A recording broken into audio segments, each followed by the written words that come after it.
এখন নেন রান্না করে গেলে অনতিবিলম্বে তাদেরকে গ্রেফতার করে আইনের আওতায় এনে তাদের দৃষ্টান্তমূলক শেরেবাংলা মেডিকেল কলেজ হাসপাতালে মৃত্যুর সাথে পাঞ্জা লড়ছেন। এই যারা এই বর্বরতা নিয়ে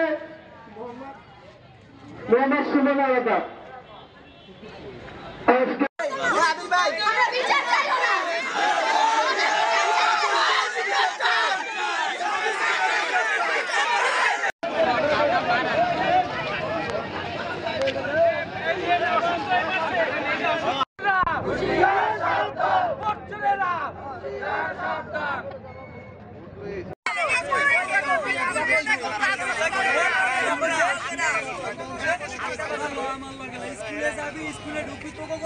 দিনের মধ্যে একটা এই সুষ্ঠু বিচার করবে।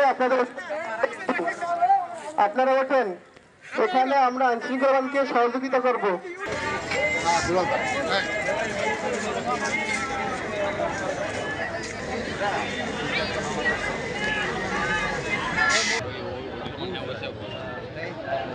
ভাই